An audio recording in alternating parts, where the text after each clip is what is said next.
Umut Kervanı olarak şu anda İdlib kırsalında kamptayız. Giyim çarşısını oluşturduk burada.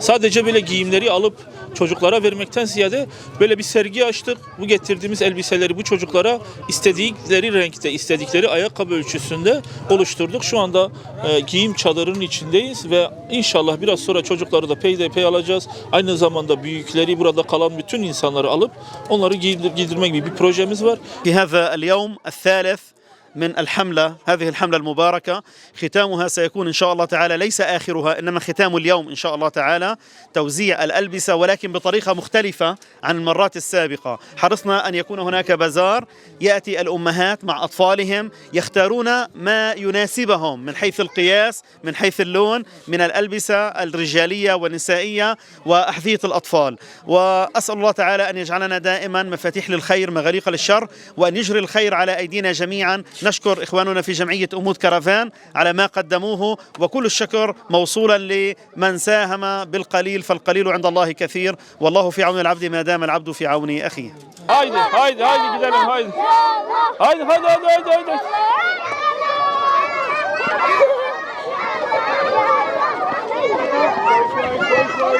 Ya Allah. يا الله يا الله يا الله. من الأخوات الصبايا يعني يلبسوا أمود كرفان. ليه؟ Yani بس بنات اسمها مش صغار يعني 18. Bizimki çok büyüklerin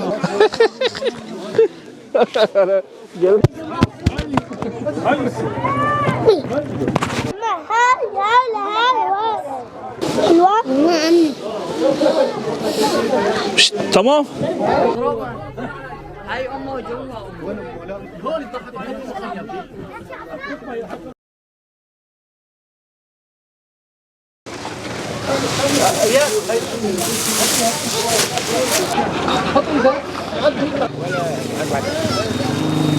في امان الله. مع السلامة. مع السلامة. في امان الله. مع السلامة. السلام عليكم. كيف حالك؟